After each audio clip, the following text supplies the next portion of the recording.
नमस्कार, मसला देख रहे हैं आप और मैं हूं आपके साथ प्रिय दीक्षित। दिल्ली एनसीआर में लगातार प्रदूषण का स्तर बढ़ता जा रहा है। अब एयर क्वालिटी इंडेक्स 500 के आसपास पहुंच गया है और हिसार और आसपास के क्षेत्रों में एयर क्वालिटी इंडेक्स 500 के करीब चल रहा है, जो काफी खतरनाक श्रेणी में माना जाता है।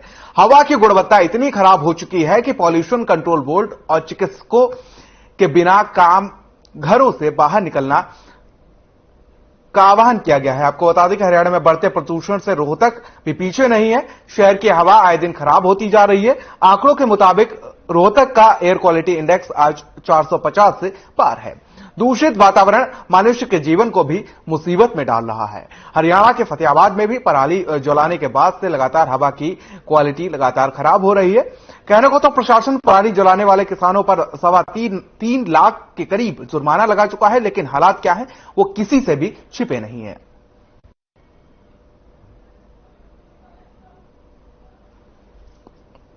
तो लगातार मौसम की बात कर ले तो चारों तरफ धुआं ही धुआं नजर आ रहा है। दिल्ली एनसीआर से सटे जो भी क्षेत्र हैं, हरियाणा की बात कर लें तो सांस लेना दूभर हो रहा है। 500 के आसपास एक्यूआई पहुंच गया है, जो बेहद ही गंभीर श्रेणी में आ रहा है और लगातार प्रदूषण के चलते कहर बरसता हुआ नजर आ रहा है और अब सांस लेने में भी लोगों को दिक्कतों का सामना करना पड़ रहा है।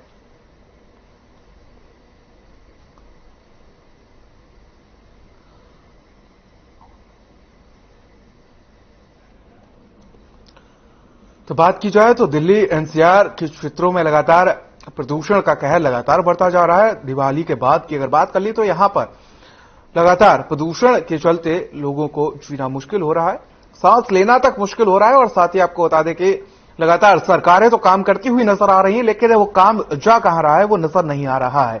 क्योंकि एक्यूआई की बात कर ले तो यहां पर 500 के ऊपर कई जिलों का एक्यूआई पहुंच चुका है। फतेहाबाद, फरीदाबाद, हरियाणा में कुछ जिले ऐसे हैं जैसे कि रोहतक, हिसार, साथ ही दिल्ली एनसीआर के तमाम जिले जहां पर बात की जाए तो यहां पर एक्यूआई लगातार बढ़ता हुआ नजर आ रहा है। हालांकि दिल्ली सरकार लगातार कोशिश करती हुई नजर आ रही है, लेकिन यहां पर लोगों से फिलहाल आह्वान किया जा रहा है कि जब तक जरूरी ना हो आप घरों से बाहर ना निकले, क्योंकि प्रदूषण का कहर जो है वो लगातार बरसता हुआ नजर आ रहा है और लोगों को सांस लेने तक में अब दिक्कत होने लगी है।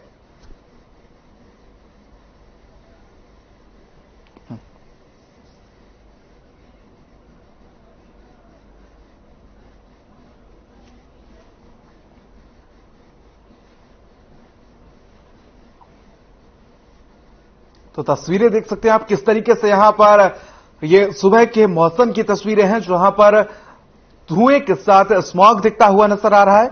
और यहां पर देख सकते हैं किस तरीके से विजिबिलिटी भी कम होती हुई नजर आ रही है और यह मौसम का माहौल जो है वो कहीं ना कहीं लोगों के लिए उनकी जिंदगी को मुश्किल में डालता हुआ जरूर नजर आ रहा है। क्योंकि देख सकते हैं विजिबिलिटी कम होती हुई जा रही है।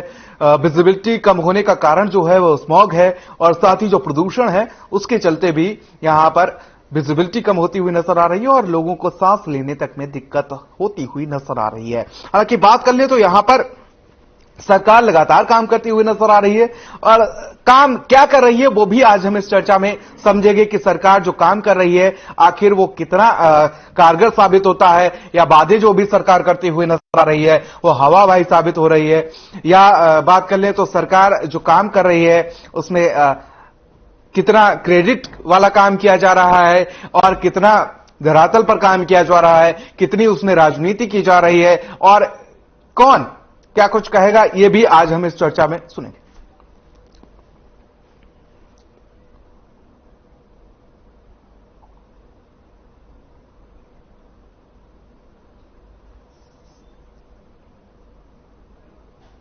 तो सावधान अगर आप दिल्ली एनसीआर में हैं, जी हां बिल्कुल आपको सावधान रहने की जरूरत है, क्योंकि यहां की जो आसपास की हवा है, जो प्रदूषित हवा है, वो कहीं ना कहीं आपको बीमार जरूर कर देगी। और आज इसी पर चर्चा भी करेंगे कि सरकार आखिर क्या कर रही है, विपक्ष किस तरीके से सवालिया निशान उठा रहा है।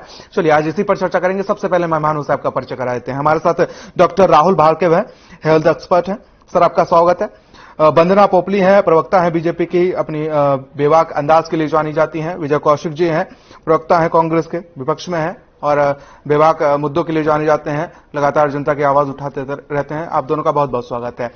वंदना पोपली जी, शुरुआत में इस चर्चा की आपसे करना चाहूंगा और सबसे पहला सवाल मेरा यही है कि दिल्ली की जो हवा है, दिल्ली एनसीआर में जो हवा है या हरियाणा की जो हवा है, वो कहीं ना कहीं सरकार की भी हवा खराब करती हुई नजर आ रही है, अगर लोगों की हवा खराब हो रही है, और साथ ही कहीं ना कहीं फिजा भी खराब कर रही है सरकार की। देखिए, सबसे पहले आपका आवाज आ रही है मेरी? जी जी। देखिए, सबसे पहले मैं कहना चाहूंगी कि प्रदूषण जो है एक समस्या किसी एक स्टेट की हो सकती है, लेकिन सोल्यूशन वो सिर्फ एक स्टेट का नहीं हो सकता है। हम आज यहाँ पे हरियाणा में बैठे हैं, हरियाणा की बात कर रहे हैं। हालांकि आपने दिल्ली एनसीआर पूरा लिया है, लेकिन हरियाणा के तौर पर भी अगर देखें तो हरियाणा में प्रॉब्लम हमारे को दिखाई दे रही है। हमारे को स्मोक दिखाई दे रहा है, आपकी स्क्रीन में भी इस समय दिखाई दे रहा है कि किस प्रकार से स्मोक छाया हुआ है। तो ये जो प्रॉब्लम है, एक तो ये इसका सोल्यूशन लॉन्ग टर्म डिसीजन लेने से रहेगा, और साथ के साथ इसमें बाकी जितने भी राज्य हैं उनकी सहायता की आवश्यकता है, उनके साथ ही आगे बढ़कर सोल्यूशन किया जा सकता है जब वो अपना प्रदूषण बचा पाएंगे। अब दिल्ली आप खुद का प्रदूषण नहीं बचा पा रही है, आपकी सहायता करने थोड़ी ना जाएगी। पंजाब अपना प्रदूषण नहीं बचा पा रहा है, आपकी सहायता करने थोड़ी ना आएगा ना। स्टेप तो आपको खुद ही उठाने पड़ेंगे ना।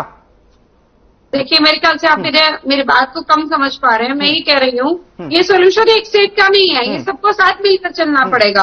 और ऐसा नहीं कि हरियाणा सरकार कहीं पर पीछे है। हरियाणा सरकार तो मुझे लगता है बाकी सरकारों से इतना आगे है, इतने अच्छे ढंग से चीजों को मैनेज कर पा रही है, इतने अच्छे ढंग से तो और सरकारें कर ही नहीं पा रही है। चलिए, वंदना जी, मैं लौटूंगा, एक कमेंट ले लेता हूँ यहाँ पर विजय जी से। सबसे पहले जो मान लिया जाता है, एक आवाज हो रही है मेरे, इसको प्लीज चेक करिएगा। मैं लौटूंगा आपके पास, एक कमेंट ले लेता हूँ, चर्चा में ले लेता हूँ विजय जी को। विजय जी, जैसे पोल्यूशन है, सबसे पहले तो मैं आपके चैनल का धन्यवाद करता हूँ कि आज के इस दौर में जब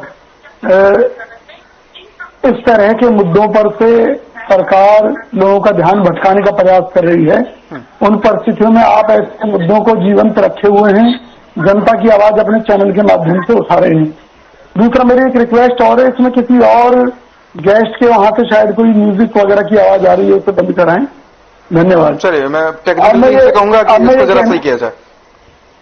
जी, मैं ये कहना चाहता हूँ बड़े सीधे और साफ शब्दों में, वंदना पोपली जी जो बहन जी हमारी कभी कांग्रेस में रही, आज भाजपा में हैं, वो ये बताएं कि जो हरियाणा के अंदर प्रदूषण है, क्या वो हरियाणा का है, या उसको भी वो आप आरोप लगा रही हैं कि वो पंजाब का है, दिल्ली का है, दूसरे स्टेटों का है।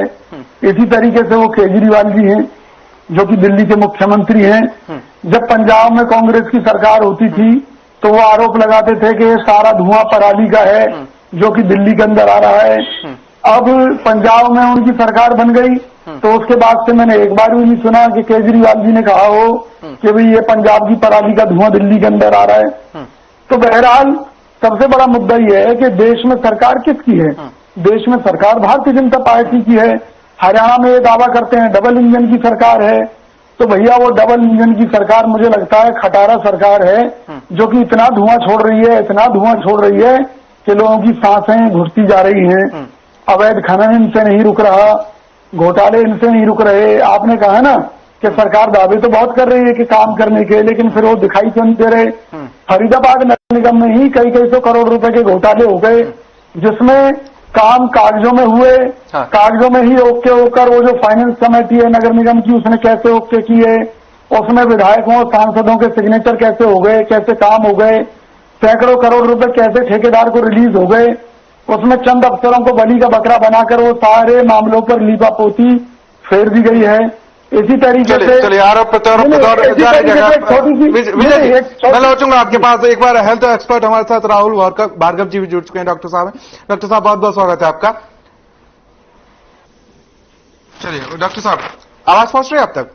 हाँ जी, प्लीज। चलिए देखिए डॉक्टर साहब, इस बार की अगर बात कर ले तो प्रदूषण तो हर साल आता है। देखिए ये राजनीतिक पार्टियां हैं हमारे साथ बैठी हुई हैं, आरोप प्रत्यारोप का दौर तो लगातार चलता ही रहता है, इन्हें भी मौका मिल जाता है एक दूसरे पर आरोप प्रत्यारोप का दौर,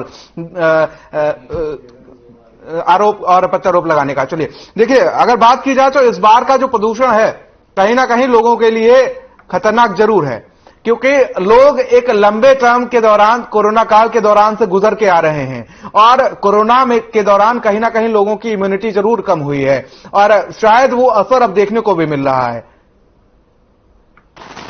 बिल्कुल आपने सही कहा।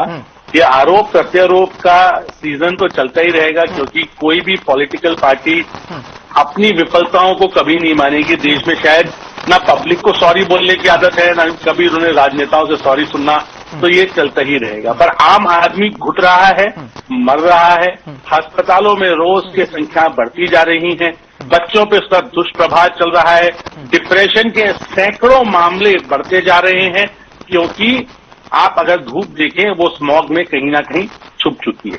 PM 2.5 हो, PM 10 हो, दोनों की मात्रा भरपूर तरीके से वातावरण में है। इस बार सर्दियां जल्दी आ गई, इस बार आपका जो एयर क्वालिटी थी वो खराब जल्दी होनी स्टार्ट हो गई, क्योंकि पराली जल्दी स्टार्ट हो गई। अगर हम पराली के मामले देखें, पठानकोट हो, फिरोजपुर हो, पंजाब हो, हर जगह पे पराली के मामले हैं। हम जो दिवाली पे कह रहे थे कि शायद एयर पॉल्यूशन कम रहेगा, वो इसलिए था क्योंकि पराली 10 दिन लेट जल्दी चालू हुई, क्योंकि खपत जो सोइंग हुई थी, सीड्स हुए थे, वो 10 दिन डिलेड थे, इसीलिए वो 10 दिन बाद कटी। आज आप हालत ये है, दिन में 4 बजे आपको ऐसा लगता है कि जैसे आप दिसंबर के माह में, कि कब तक सहते रहेंगे। मेरी मिस पोपली से भी गुजारिश है, इस बार दोषारोपण छोड़ के आपको 8 साल से पब्लिक ने इसलिए चुना है क्योंकि आपने जो पुरानी चीजें कही थी कि सरकार गलत करती थी, उसको बदलाव करके आप लाएंगी। आप भी तो वही कर रही हैं। जो कांग्रेस की बात थी, आप कांग्रेस की बात पे डाल रही हैं कि पराली जल रही है, पंजाब में, हरियाणा में कुछ नहीं है। अरे आप तीनों स्टेट मिलके बैठिए, पब्लिक तो इस देश की है ना, पब्लिक कोई हरियाणा की, पंजाब की थोड़ी है। अब बच्चों की हालत देख लीजिए, आपने स्कूल बंद कर दिए, कोरोना काल में स्कूल 1 साल बंद रहा, बच्चों पे क्या हालत हुई। जो आपको पहली चीज मिलती है, बच्चों का स्कूल बंद कर दीजिए। अरे क्यों बंद कर दीजिए? क्यों नहीं आप अपनी चीजों को ध्यान रखते? पटाखे आपने बंद कर दिए, जो दिवाली एक महोत्सव की तरह मनाया जाता था, वो आज फीकी रहती है। क्यों? कोर्ट आपके लिए 10 तारीख से पहले सुनने के लिए नहीं तैयार है कि पराली चल रही है। आम आदमी कहां जाए? राजनेताओं ने इसे छोड़ दिया, जुडिशरी ने उसका हाथ छोड़ दिया। पत्रकारों को चलाने के लिए, बचाने के लिए 12 बजे कोर्ट खुल सकता है, तो पराली और धुएं में जो एनसीआर झुलस रहा है, 4 करोड़ की जनसंख्या, उसकी सुनवाई कहीं नहीं है। कौन सुनेगा उनकी बातें? आप दोषारोपण करते रहोगे, विजय कौशिक जी पोपली मैम पे बोलेंगी, पोपली मैम विजय कौशिक सर पे बोलेंगे, पर आम आदमी कहां जाए? मेरे को ये बताइए। मैं सिर्फ आम आदमी का सवाल उठा रहा हूं, वो कहां जाए? किसका दरवाजा खटखटाए? कांग्रेस को हटा के बीजेपी को चुना, बीजेपी ने ये हालत कर दी। 8 साल में पॉल्यूशन की कोई चीज नहीं बदली है, वही का वही आई। एयर क्वालिटी इंडेक्स है AQI आज 300, 400, 500, वो तेजी से मीटर बढ़ता हुआ दिखता है। अरे राजनेताओं जागो, पब्लिक परेशान है। आपको इसलिए चुना था कि आप उनकी समस्याओं का समाधान करो, ना कि आप उनको बांटो। राज्य के साथ साथ इन्होंने तो सरकारों में भी बांट दिया कि आम आदमी पार्टी की सरकार है, वहां से प्रदूषण आ रहा है। केजरीवाल जी कहते हैं कि पंजाब से प्रदूषण नहीं आ रहा है क्योंकि हमारी सरकार है वहां। मैं आज आप हेल्थ स्पेशलिस्ट मत समझिए, मुझे पब्लिक का आप रिप्रेजेंटेटिव समझिए। मैं खुद झुलस रहा हूं, ये देखिए। आपके साथ हम भी झुलस रहे हैं सर, लेकिन ये ना वंदना जी को दिखता है ना विजय कौशिक जी को। चलिए 200 रुपए का एक खत्म होता है। चलिए सर, मैं लौटूंगा आपके पास। वंदना जी, देखिए मुझे फिर वही प्रॉब्लम आ रही है, इनको हो रही है, मुझे ये हटाना पड़ेगा और मैं लगातार अपनी बात कहूंगी, बीच में इंटरप्रेट करेंगे तो या करेंगे तो जवाब। चलिए बात शुरू करिए। आवाज ही हो रही है, मैं तो अपनी पूरी बात को कह देती हूँ। सबसे पहले तो इस चीज को समझिए, दोषारोपण की कोई बात नहीं थी। मैंने सिर्फ एक कंपेरिजन किया था कि हम पंजाब की किस प्रकार से बेहतर है पराली पर। ठीक है, मैंने 1% भी किसी भी बात पर दोषारोपण नहीं किया। मैं तो अपनी ही बात से बाद में पता चला कि मुझे बीच में रोक दिया गया है क्योंकि आवाज जो है वो मेरे तक नहीं पहुंच रही थी। वही प्रॉब्लम अभी भी आ रही है मुझे, लेकिन मैं अपनी बात को जरूर कहूंगी कि सरकार ने क्या काम किया। केंद्र सरकार की बात कर लीजिए या स्टेट लेवल की बात कर लीजिए, हमने वो लॉन्ग टर्म मेजर्स भी लेने में कभी भी हिचकिचाहट नहीं ली, या शॉर्ट टर्म मेजर्स है उनके लिए भी हम कभी पीछे नहीं हटे। अगर मैं केंद्र सरकार की बात करूं, ई व्हीकल पॉलिसी लाना सबसे बड़ा एक, क्योंकि हम जब बात करते हैं की प्रदूषण क्यों हो रहा है, तो उसमें एक पराली के कारण गिर लिया जाता है, उद्योग बंदे हैं, और व्हीकल की अगर बात कर ले तो व्हीकल की वजह से पोल्यूशन होता है। तो ई व्हीकल लाने की पॉलिसी के काम जो है गडकरी जी के थ्रू आपने देखा हो किस प्रकार से मुझको आगे बढ़े। एक सेकेंड, मैं आपके बीच में नहीं बोली थी, सुन लीजिए। मुझे लगता है आप मुझे स्टेप बताने, आप आम व्यक्ति है, लेकिन मैं भी व्यक्ति काम करती हूँ, मैं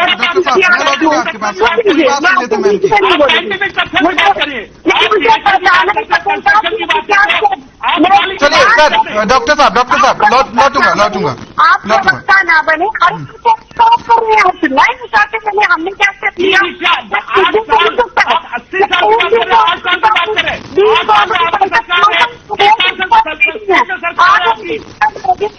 बता दीजिए आपने क्या किया, ये बता दीजिए, कौन सा प्रोग्राम कर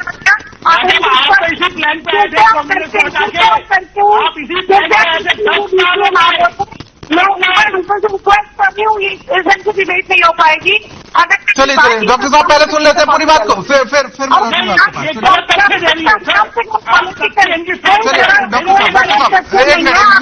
लौटेंगे। मुझे लगता है कि आप यहाँ मुझे जरूर क्लियर कर दीजिए कि हेल्थ स्टेट के तौर पर बैठी है, किसके तौर पर बैठी, सिंगल का क्यों होना चाहिए। मैं क्या करूँ, बताइए ना, आप बताइए किस का कितना कॉन्ट्रीब्यूशन है। आपको डॉक्टर राजनीतिक बयानबाजी नहीं करूंगी, मैं आपके डॉक्टर राजनीतिक नहीं आऊंगी यहाँ पर। मैं यहाँ पर बात पूछती है, वो राजनीतिक बयानबाजी करती है। पब्लिक को देखना पड़ेगा, पब्लिक को देखना पड़ेगा कि जो सवाल पूछता है, जो सही सवाल पूछता है, वो राजनीति बयान करता है। होते हैं भड़का आपने क्या लिया, आप यहाँ पर लेकर के तौर पर बैठे, आपने एक चीज कि क्या करना चाहिए, बता रहे ना, सुन लीजिए, आपने मुझसे भड़का में बात कर लिया, आपने जो आपसे सवाल पूछे, जो आपसे प्रश्न पूछे, वो बता हुए।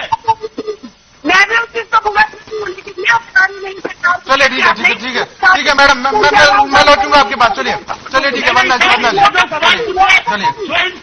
चलिए डॉक्टर साहब, चलिए इनकी आवाज को कम किया जाए। चलिए डॉक्टर विजय कौशिक जी, विजय जी आवाज पहुंच रही आप तक? चलिए, अरे बंदा जी सुन लीजिए ना, प्रवक्ता हैं आप, एक अच्छे श्रोता भी बनिए। चलिए ठीक है, अच्छी प्रवक्ता हैं आप, अच्छी श्रोता भी बनिए। ठीक है मैडम, ठीक है, आप कैसे बोल सकती है? चलिए ठीक है, मुझे भड़का हुए, ये एरोगेंसी है।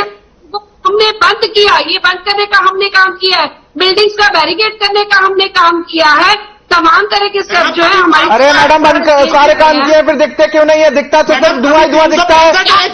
मैडम सुनिए, वंदना जी, एक दिन में नहीं जब काम किया है आपने तो काम दिखता क्यों नहीं है? दिखता तो सिर्फ धुआं दिखता है। बेहतर सिचुएशन में है ना, दिल्ली जाके देख लीजिए क्या हाल है वहाँ पे। अरे आरोप मत लगाइए, दिल्ली जाके देख लीजिए, ठीक है? हरियाणा संभालिए जरा, ठीक है? लोगों को जीना मुश्किल हो रहा है। कि हम बाकी सबसे कैसे बेहतर है? मैडम 365 में आप अच्छा है क्यों कह रही है? हाथ से बन बात है ये, काम मत करिए। फतेहाबाद की किराए जो है वो 555 है मैडम, ठीक है? जरूरत है आपको वहाँ पर मोर्चा संभालने की। यहाँ पे आप भड़काऊ भाषण देने आए हैं। चलिए ठीक है, एक ही बात को पकड़ के मत बैठिए, मैं लौटूंगा आपके पास। विजय कौशिक हमारे साथ प्रवक्ता मौजूद है, विजय कौशिक जी। चलिए बन्ना जी, बन्ना जी चलिए सुन लेते ना। डूबना तय है, अगर ऐसे मैडम देंगे तो आप प्रवक्ता तो अच्छी है, श्रोता भी अच्छी बनी है, ठीक है? सर कैसी बातें कर रही है, भड़काऊ भाषण। चलिए पाकिस्तान चाहिए, चलिए नहीं टोका, तब तक हमने इनको नहीं मैडम। चलिए ठीक है, लौटूंगा आपके पास। या फिर एक एंकर, आप बोलती रहिए, एक एंकर की जरूरत ही क्या है? ठीक है, एंकर को मैनेज करना भी आना। मैडम आप सुनेगी ना, आप सुनेगी, आप तो सिर्फ बोलती जा रही है। चलिए मैं लौटूंगा आपके पास। चलिए डॉक्टर साहब, मैं लौटूंगा। आपसे सवाल पूछते हैं, आप कैसे भड़का हुए? चलिए अच्छा, विजय जी करता हूँ जी। मैं ये कहना चाहता हूँ कि अंग्रेजों ने 1919 में एक PNPA एक्ट बनाया था, जिससे कि अरावली और शिवालिक की पहाड़ियों को सुरक्षित रखा जा सके और ये इलाके यहाँ हरियाणा के बंजर होने से बच सके। लेकिन हरियाणा की खटारा सरकार ने इस कानून में संशोधन करके सुप्रीम कोर्ट में पेश किया था, अगर आपको याद हो तो, जिस पर सुप्रीम कोर्ट ने इनको फटकार लगाई थी। लेकिन रिजल्ट क्या है? भाजपा शासन में अरावली की श्रृंखलाओं का चीरहरण लगातार जारी है, प्रदूषण लगातार बढ़ रहा है, जिसमें अरावली की श्रृंखलाओं का एक अहम योगदान है। पहली बात, हरियाणा में कैंसर हॉस्पिटल्स की बाढ़ आ गई है। फरीदाबाद में ही 2014 के बाद कैंसर के कई हॉस्पिटल बन गए। पीने का पानी दूषित होता जा रहा है। इस सरकार ने समय का अभाव है, अपनी बातों को कम शब्दों में खत्म करिए सर, थोड़ा सा। सरकार ने किसी भी मूल मुद्दे पर ध्यान नहीं दिया है। अब फरीदाबाद, गुड़गांव और ये सारा एनसीआर का एरिया दिल्ली के साथ लगता हुआ सब तंदूर में कन्वर्ट हो चुका है। यानी कि हरियाणा के और कई अन्य शहर भी तंदूर में डेवलप हो चुके हैं। और ये डबल इंजन सरकार की मेहरबानी है। अभी जो मेरी बहन कह रही थी कि इलेक्ट्रिक कारें ये वो, तो सबसे बड़ी बात यह है जो बैटरी से होने वाला प्रदूषण है, उसके ऊपर भाजपा सरकार ने आज तक कोई जवाब नहीं दिया है। तो ये जो देश को बरगला रहे हैं, प्रदेश को बेवकूफ बना रहे हैं और जनता को प्रदूषण के चलते मार रहे हैं, इसकी जिम्मेवार हरियाणा और केंद्र की भाजपा सरकार है। इसलिए सही मायने में तो भाजपा को माफी मांगनी चाहिए और जनता से मिलकर काम करें। मुझे हंसी इस बात पे आ रही है कि अगर इलेक्ट्रिक कारें आ रही है उससे भी कांग्रेस को राजनीति करनी है। अगर डीजल कारें आती या पेट्रोल कारें आती तो प्रदूषण होता, लेकिन कांग्रेस को राजनीति करने के लिए इलेक्ट्रिक कारें भी चाहिए है। चलिए, आपको मालूम ही नहीं है जी, आपको मालूम है इलेक्ट्रिक कारों के लिए लिथियम कहाँ से आएगा? आपको मालूम है बैटरियों से कितना प्रदूषण होता है? पुराने बैटरियों के कबाड़ को आप कैसे निपटाएंगे? चलिए, क्या सरकार के पास कोई ऐसी योजना है? बात आपको रोकना चाहूंगा, समय का थोड़ा सा अभाव है। डॉक्टर राहुल जी, एक फाइनल कमेंट मैं आपका लेना चाहूंगा इसी बीच। मेरा आप दोनों से निवेदन है, प्लीज मिलके इसका सॉल्यूशन ढूंढिए। 8 साल में ग्राउंड पे रियलिटी चेंज नहीं हुई है। पराली सर्दियों में एक सबसे बड़ा कारण है। अगर वो हट जाएगा तो आपका AQI शायद 150 से 200 पे रहेगा। कंस्ट्रक्शन की एक्टिविटी को रोकना, डीजल की व्हीकल्स को रोकना, आपने जनरेटर्स को रोकना, ये अच्छे काम हैं, बट आपको इंप्लीमेंट करना भी जरूरी है क्योंकि पब्लिक सफर कर रही है। प्लीज इस बात को समझिए। चलिए, फिलहाल आप तीनों मेहमानों का हमारे साथ इस खास चर्चा में जुड़ने के लिए बहुत बहुत शुक्रिया। चलिए, जिस तरीके से बात की जाए तो आरोप प्रत्यारोप का दौर तो लगातार जारी रहेगा, लेकिन समाधान क्या निकलेगा यह भी देखने वाली बात होगी। दिल्ली एनसीआर से लेकर हरियाणा की अगर बात कर लें तो यहां पर प्रदूषण का स्तर इतना बढ़ गया है कि लोगों से अब आह्वान किया जा रहा है कि अगर आपका कोई जरूरी काम हो तभी आप घरों से बाहर निकलिए, वरना आप घरों में रहें। और साथ ही अगर बात कर लें तो यहां पर लोगों को सांस लेने में भी दिक्कत आ रही है, जिसके चलते कई बीमारियों की चक्कर में वो चले जाते नजर आ रहे हैं। तो फिलहाल आज की इस खास पेशकश में मेरे साथ इतना है, मुझे दीजिए इजाजत, नमस्कार।